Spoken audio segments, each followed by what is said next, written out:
Tu n'es rien. On n'est rien. On meurt. Et puis, quand tu vois un cadavre, c'est rien quoi. Tu vois le monsieur qui faisait le malin. Et puis, tous les cadavres se ressemblent. Cadavre de Michael Jackson. Cadavre de pauvre. C'est que c'est rien. C'est l'esprit maintenant qui s'en va vers le ciel. Avec tes œuvres. Et maintenant, tu passes en jugement. Mourir pour Dieu. Alors, dans votre vie, il y a ce qu'on appelle votre vieil homme. C'est celui-là qui doit mourir. Parce que le vieil homme va vous faire les choses que vous avez toujours faites et va fonctionner avec votre logique passée. Pour pratiquer les bonnes œuvres, vous devez accepter de mourir pour Christ. Jésus a dit, si quelqu'un veut me suivre, qu'il se charge de sa croix. Si tu n'acceptes pas de te charger de ta croix, tu vas faire les œuvres que tu as toujours faites. Quelque chose doit changer dans ta vie. Je n'ai pas dit que tu ne fais pas de bonnes œuvres, mais tu ne fais pas les bonnes œuvres que Dieu a prévues d'avance. Il faut pratiquer des bonnes œuvres, mais il faut accepter cette mort. Éphésiens chapitre 4, à partir du verset 17. Voici donc ce que je dis et je le déclare dans le Seigneur. C'est que vous ne devez plus marcher comme les païens qui marchent selon la vanité de leurs pensées. Ils ont l'intelligence obscurcie. Ils sont étrangers à la vie de Dieu à cause de l'ignorance qui est en eux, à cause de l'endurcissement de leur cœur. Ayant perdu tout sentiment, ils se sont livrés à la dissolution pour commettre toute espèce d'impureté jointe à la cupidité. Mais vous, ce n'est pas ainsi que vous avez appris Christ, si du moins vous l'avez entendu. Et si conformément à la vérité qui est en Jésus, c'est en lui que vous avez été instruits, à vous dépouiller, eu égard à votre vie passée, du vieil homme qui se corrompt par des convoitises trompeuses et à être renouvelé dans l'esprit de votre intelligence et à revêtir l'homme nouveau, créé selon Dieu, dans une justice et une sainteté que produit la vérité. Alléluia. Romains chapitre 6, verset 6. Sachant que votre vieil homme a été crucifié avec lui, avec Christ, afin que le corps du péché fût détruit pour que nous ne soyons plus esclaves du péché. Car celui qui est mort est libre du péché. Or, si nous sommes morts avec Christ, nous croyons que nous vivrons aussi avec lui. Sachant que Christ ressuscité des morts ne meurt plus, la mort n'a plus de pouvoir sur lui car il est mort. Et c'est pour le péché qu'il est mort une fois pour toutes. Il est revenu à la vie et c'est pour Dieu qu'il vit. Ainsi vous-même regardez-vous comme mort au péché et comme vivant en Dieu, en Jésus-Christ. Matthieu chapitre 16, verset 24. Alors Jésus dit à ses disciples, si quelqu'un veut venir après moi, qu'il renonce à lui-même, qu'il se charge de sa croix et qu'il me suive. Amen. Si tu veux pratiquer les bonnes œuvres, il y a un travail que Dieu va faire en toi. Il faut que ton vieil homme meure. En fait, il a été crucifié, mais il faut le finir. Tant qu'il sera présent, il va combattre ta destinée. Ton vieil homme, tu es trop habitué à lui, tu as grandi avec lui. Il est ton ennemi, il est le complice du diable, il est le détourneur qui t'éloigne de la volonté de Dieu dans ta vie. Il est celui qui te trompe. La Bible dit le vieil homme qui se corrompt par des convoitises trompeuse. Tu dois renoncer à cela. Et Dieu a des manières précises de mettre le doigt sur ton vieil homme. Alors il dit ceci, si quelqu'un veut venir à moi, Matthieu 16, 24, qu'il renonce à lui-même, qu'il se charge de sa croix et me suive. C'est-à-dire que tu pourras le suivre si tu renonces à toi-même. C'est quoi renoncer à toi-même? Il y a des aventures que tu vas vivre où ta personne, ta culture, tes habitudes vont être mises à rude épreuve. À cause de Jésus, tu dois y renoncer. Quand tu dis, moi je suis comme ça, là, c'est le moi là même, Dieu veut finir. C'est lui le vieil homme. Moi là, je ne supporte pas ça. Moi, je n'aime pas qu'on me parle de cette manière. Moi là, il faut faire attention à moi. Moi là, ce moi a été bâti par tes éducations, par tes échecs, par les coups de la vie, par ton éducation. Il est là et il est très collé à toi. Mais il est ton adversaire. Il est l'ennemi de ton esprit, de l'esprit que tu as créé avant la fondation du monde et qu'il a mis en toi. Accepte qu'il meure. Alors pour qu'il meure, Dieu va mettre son doigt sur lui. Si quelque chose depuis longtemps vous vexe, vous énerve, il y a quelque chose qui vous gêne, et puis vous priez pour que Dieu l'enlève, et puis la chose ne part pas, c'est que Dieu est en train d'utiliser cet instrument-là pour mettre le doigt sur ton moi. Dis, tu peux laisser ça là. Le moi, il est d'autant plus compliqué qu'on le reconnaît facilement lorsqu'il agit dans le péché. Mais lorsque on touche le volet culturel, c'est très difficile d'y renoncer parce que ce sont des bonnes habitudes. Alors, dans le livre de Luc, chapitre 9, à partir du verset 57, la Bible nous raconte une histoire où Jésus va traiter avec le moi de certaines personnes. La première partie du moi à laquelle vous devez renoncer, c'est ce que nous savons, c'est ce qu'on appelle le péché. Le vieil homme, c'est le péché. Sors du mensonge, quitte la tricherie, renonce à l'impudicité, renonce à tous ces genres de choses-là. Ça, c'est ton moi, c'est la satisfaction de ta chair. Le péché va te détourner du but de ta vie, quel qu'il soit. Aucune vie d'adultère, aucune vie de mensonges ne va t'amener à vivre ce pourquoi tu es né. Ce sont des convoitises trompeuses, ça te trompe, Satan te trompe. Il te montre que par le péché du sexe, tu vas arriver quelque part. Par le péché du sexe, il enlève ce que tu dois faire. Il pille ta destinée, il arrache, Il a dévalisé Samson. Et il a pris le péché du sexe, détourné le gars. Il a fait des exploits, mais il n'a jamais fait ce pourquoi il était né. Si tu continues cette vie d'adultère, non seulement tu vas perdre sur la terre, mais tu vas perdre pour l'éternité. Parce que, comme on dit, tchoko tchoko, tu vas mourir. C'est ça. Tu vas mourir. Tu vas mourir même. Tu vas mourir. Est-ce que tu sais ça? Est-ce que tu es informé? Est-ce que tu t'en souviens? Tu vas mourir. Hein? C'est-à-dire qu'il y a une chose qui est certaine, c'est que tu vas mourir. Et puis il y a quelque chose qui arrive après la mort. Donc, l'orgueil que tu as sur la terre, là, Dieu n'a pas peur de toi. C'est-à-dire, est-ce que tu connais Dieu? Tu es là, tu te prends trop, quoi. Est-ce que tu sais que tu te prends même? Mais quand tu vas voir Dieu, attends, tu es qui? Non, moi je n'aime pas ceci, moi je suis comme ça. Tu es qui? Tu n'es rien. Tu n'es rien. Tu es un détail. Dans l'univers là, on a vu les gens comme toi. Dieu a vu ça jusqu'à fatiguer. Souvent on se trompe nous-mêmes, on croit qu'on est trop les braves du film. Le diable, il est sur la terre, ça fait des millions d'années. Ça dit, tu n'es rien. On n'est rien. On meurt. Et puis quand tu vois un cadavre, c'est rien quoi. Tu vois le monsieur qui faisait le malin. Et puis tous les cadavres se ressemblent. Cadavre de Michael Jackson, cadavre de pauvre. C'est-à-dire que c'est rien. C'est-à-dire que c'est la chair. C'est rien. C'est l'esprit maintenant qui s'en va vers le ciel. Avec tes œuvres. Et maintenant tu passes en jugement. Tu vas expliquer quoi? Non, moi j'ai trompé ma femme parce qu'elle me fatiguait. Moi je laisse mon mari. Tu as dit quoi? Il y a en Jésus le pouvoir de te délivrer de ce mal. Jésus pardonne les adultères et il les rend saints. Tu dis non, moi j'aime les garçons. Jésus enlève l'impudicité. Jésus enlève. Nous on a bénéficié de ça. On était des impudiques, même dans la jeunesse. Jésus enlève ça. Voici l'agneau de Dieu qui ôte le péché du monde. Voilà.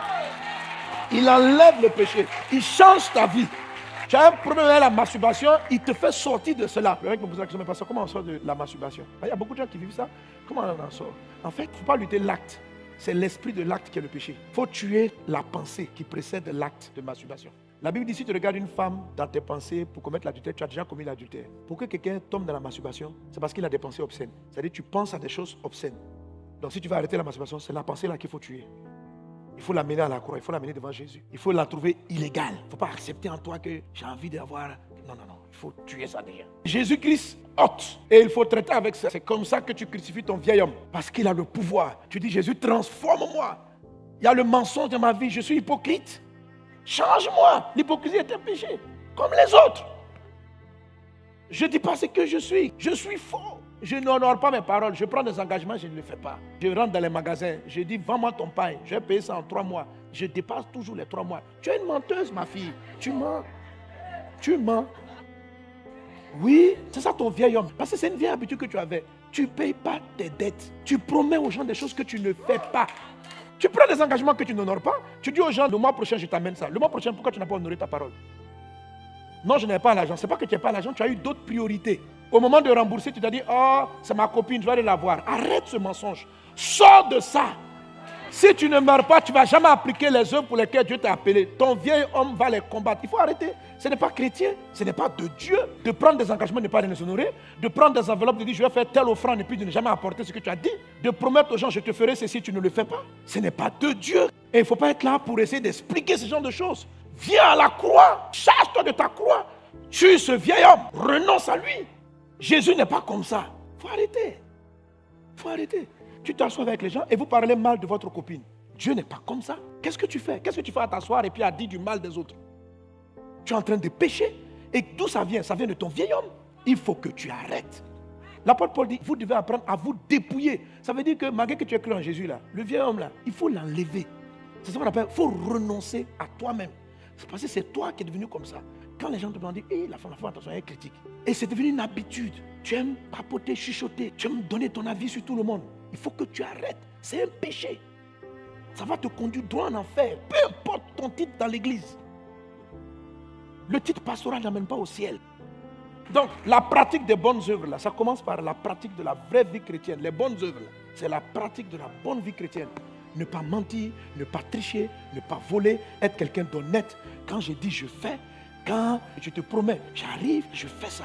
Je sais que ce n'est pas normal de donner des rendez-vous. Mon vieil homme, il est toujours en retard. Est-ce que c'est bien? C'est pas bien. C'est pas parce que je suis passé dans nos que du coup ça devient divin. Je suis un homme qui a besoin de la grâce de Dieu. Le même Dieu qui m'a délivré de l'impudicité, il va me délivrer du retard. Jésus-Christ est venu ôter. C'est-à-dire que Jésus est un modèle. Je dois reconnaître mon humanité qui vient chercher Dieu. Et je ne dois pas me jouer le dangereux. Je ne suis pas dangereux. Alléluia. Il faut que vous ayez cette humilité de laisser Dieu vous transformer, que de vous présenter comme des gens qui ont tout le temps raison. Il faut être humble. Tu critiques, tu reconnais que tu as un problème. Ta bouche s'ouvre pour parler des gens. Là, Jésus va te délivrer, on va avancer. Amen. Crucifie le vieil homme, tue-le. On va aller vers les bonnes œuvres. Donc, la pratique des bonnes œuvres commence par le M, la mort. Mourir quoi? Le vieil homme. Tu dois le finir avec lui. Et chaque fois, tu vas mettre le doigt sur un défaut. Il dit ça, tu m'arrêtes ça. Tu dis, Jésus, j'ai compris. J'amène ça à la croix. Ça, tu m'arrêtes ça. Tu ne parles plus comme ça. Non, mais quand je parle, il dit, tu m'arrêtes, je n'aime pas. Là, maintenant, tu t'énerves. Je ne veux pas ça. Ça vient du monde. Non, mais c'est comme ça. Il dit, non, tu m'arrêtes ça. Tu dois avoir l'humilité de dire, Seigneur, je me dépouille de ce vieil homme. Tu dois arrêter. Et tu dois pratiquer les bonnes œuvres. Tu dois les pratiquer. La bonne attitude, la bonne manière de parler. Tu parles mal aux gens. Non, mais je ne parle pas mal aux gens au hasard. Quand ils me blessent, je dois les remettre à leur place. J'ai dit, je n'étais pas établi pour mettre les gens à leur place. Mais si toi, je dois te mettre à ta place là. Tu sais où est ta place? Ah, bon. Donc, toi, tu te crois le meilleur. Toi, tu es qui peux mettre les gens à leur place. C'est moi, Dieu, qui peut mettre les gens à leur place. Maintenant, moi, Dieu, je fais miséricorde aux gens. Maintenant, toi, tu es qui? Non, Seigneur, les gens doivent savoir qui ils sont sur la terre. Est-ce que toi, tu sais qui tu es? Tu es un pécheur à qui j'ai fait grâce, à qui j'ai fait miséricorde. Donne des conseils aux gens, mais arrête de t'établir le juge, de crier sur tout le monde. Si Dieu devait crier sur toi comme toi, tu cries sur ceux qui font des erreurs autour de toi. Mais il y a longtemps, il t'avait fusillé. On est des gens graciés. Nous tous ici, là, on est des faux types à qui Dieu a fait grâce. Qui nous a établis juge de qui? On est tous des graciés. Il ne faut pas se jouer le dangereux. Mais il ne faut pas aussi prendre du plaisir à rester dans le vieil homme. Il ne faut pas prendre du plaisir à rester là-dedans. Il faut avoir l'honnêteté devant Dieu pour pouvoir pratiquer les bonnes œuvres. Et puis après, il y a le moi, comme les habitudes auxquelles tu tiens trop. Tu dois les crucifier aussi. Voilà. Le premier gars, dans Luc 9, 57, il dit à Jésus, je veux te suivre. Jésus dit, bon, tu sais que moi, je n'ai pas d'endroit où je peux dormir. Il y a des fois, je dors dans des chambres. D'autres fois, je dors dehors. Tu peux dormir dehors. On ne connaît pas la réponse du jeune homme. Mais Jésus a dû dire ça. Parce que c'est quelqu'un qui veut suivre Jésus, mais il aime le confort. Il aime le confort. Quelquefois, la pratique de vos bonnes œuvres va vous faire sortir de votre zone de confort. C'est-à-dire que lui, il aime dormir en chambre climatisée. Si ton vieil homme aime climatiseur, si tu as climatiseur, profite.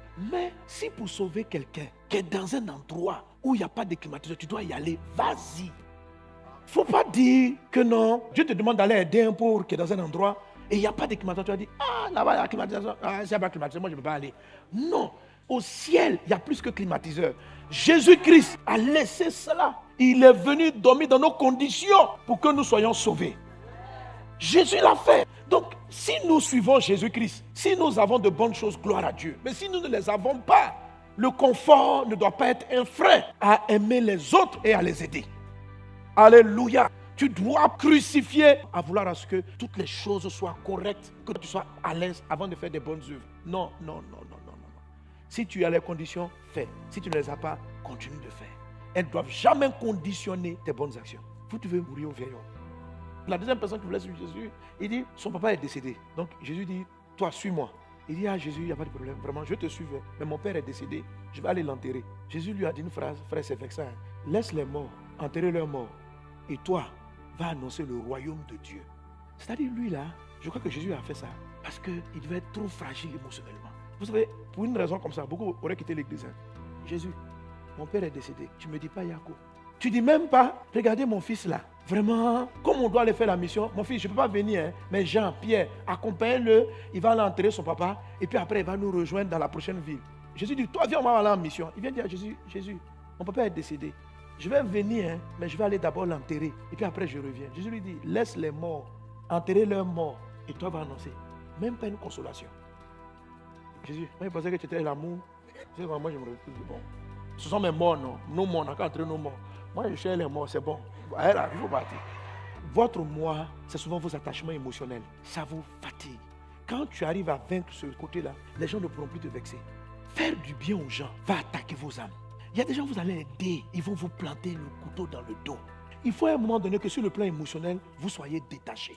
Donc Jésus est en train de lui dire, il faut te détacher. Je n'ai pas dit de mépriser tes parents. C'est moi-même Dieu qui enseigne, honore ton père et ta mère. Mais tu es tellement attaché émotionnellement que ça paralyse tes actions. Il y a des bonnes œuvres que tu peux faire, mais tu ne veux pas à cause de ta famille, à cause de tes parents. Ton attachement est trop. Quand tu es vexé, tu pleures. Donc il y a des personnes ici, ceux qui ne sont pas morts, ils ont arrêté des bonnes œuvres qu'ils avaient commencé parce qu'ils ont été frustrés émotionnellement dans les activités qu'ils faisaient. Ils sont en des programmes d'évangélisation, le responsable leur a mal parlé. Depuis là, ils ne vont plus. Mais pourquoi? À cause de mal parler. Et Jésus-Christ. Ceux qu'il est venu sauver l'ont tué. C'est-à-dire, on a mis Jésus et puis on a dit, choisis entre Jésus et puis un voleur. On dit, nous, on veut le braqueur. Jésus n'a jamais braqué personne. Jésus a guéri leurs malades. Ils savaient que l'autre était un braqueur. Ils ont préféré qu'on libère un braqueur. Oui, faire le bien aux gens. Les gens ne sont pas reconnaissants. Et pour que tu meurs, Dieu va t'envoyer des gens que tu vas aider qui ne vont pas te dire merci. C'est pour frapper ton cœur. Tu vas dire, mais Jésus, ce gars-là, c'est pas moi qui ai payé le corps de tes enfants. Même merci, tu n'es pas venu, mais je l'ai laissé. Maintenant, même tu t'associes avec mes ennemis pour me combattre. Mais l'homme est mauvais. À partir de maintenant, c'est terminé. Moi, payer les écoles des gens que je ne connais pas, je ne fais plus. Je fais ça seulement pour les gens de ma famille. Non. C'est ton vieil homme qui est comme ça. Ce n'est pas Jésus. Jésus n'est pas comme ça. Il faut le crucifier. Fais le bien. Tu es un homme de bien. Les gens méchants doivent pas te changer. Si tu n'es pas mort dans ton âme, les gens méchants vont te changer. Tu ne leur donnes pas ce pouvoir sur toi. Tu dois aller jusqu'au bout des choses que tu trouves bien à faire. Si tu as décidé d'aider les hommes, tu vas les aider. Que les gens soient corrects, que les gens ne le soient pas. Alléluia. Qui renonce à lui-même, qu'il se charge de sa croix. C'est ça la croix. La croix, là, c'est ça. C'est le vieil homme a été crucifié. Le péché du vieil homme, ses attachements matériels, ses attachements émotionnels. Le dernier type qui voulait suivre Jésus, il dit, Jésus, je suis prêt à te suivre, mais je me vais dire au revoir à mes parents. Il a dit, je vais prendre congé d'eux. Jésus dit, quiconque met la main à la charrue, regarde en arrière, n'est pas propre pour le royaume de Dieu. Ça, c'est un homme très correct. C'est-à-dire qu'il y a des gens qui sont très protocolaires. Les gens protocolaires, c'est très bien. Vive le protocole. Vive les règles de vie. Il dit, Jésus, on ne peut pas continuer la mission. Il faut quand même que j'aille juste dire au revoir. Jésus dit, quiconque met la main à la charrue et regarde en arrière, quand vous décidez d'aimer et de faire le bien, il y a des gens qui vont briser vos protocoles, vos règles de fonctionnement. Ce sont des choses qui ne sont pas péchés, mais ce sont des choses qui vont vous empêcher d'aider certains. Et regardez comment Jésus était. Écoutez, si vous acceptez, Christ va t'aider. Mais si tu es trop protocolaire. Et pour ça, justement, c'est ce qui fatigue les couples. Chacun a son protocole d'éducation, son protocole de vie, son protocole. C'est pourquoi tu ne veux pas accepter le protocole de ta femme. Toi, on t'a éduqué avec un protocole. Elle, on n'a pas éduqué avec le protocole. C'est ces deux combinés-là qui va donner qui tu dois être. Je donne souvent comme illustration aux personnes. Je dis, l'homme et la femme sont semblables à tout point de vue sur le corps. On a des yeux pareils, des mains. Le seul organe qui différencie l'homme et la femme, c'est le sexe. Mais c'est aussi le seul organe qui produit la vie. La vie vient de vos différences. Si tu salues une femme avec la main, ça ne peut pas donner bébé. Vos mains sont semblables. Vos oreilles sont semblables. Bébé ne vient pas dans tout ça là. Même bisous, là, les bouches sont semblables. La partie où l'homme et la femme sont différents, c'est la partie génitale, le sexe. Mais c'est de la différence que naissent les enfants. Je suis en train de dire que les entreprises que ta femme et toi vous allez bâtir, votre réussite vient de vos différences. Pas des parties où vous êtes vous deux en accord. Vous avez deux manières de voir. Il y a un juste milieu qui est la vie. Il faut arriver à trouver la coordination. La Bible dit 2 personnes marchent ensemble sans s'être mis d'accord. On n'a pas dit 2 personnes qui s'accordent marchent ensemble. On dit non. Pour marcher ensemble, il faut que toi et moi on s'asseye et qu'on trouve le point d'accord. Il faut qu'on travaille l'accord. Amos 3:3. Amen. Tu t'assois avec ta famille et puis vous travaillez. Arrêtez de faire des palabres sur vos différences. Il y a une sagesse dans ce que ta femme te dit. Il y a une sagesse dans la différence de ton mari. Il faut prendre le temps de l'écouter. Tu vas entendre Dieu dans ce qu'il dit là.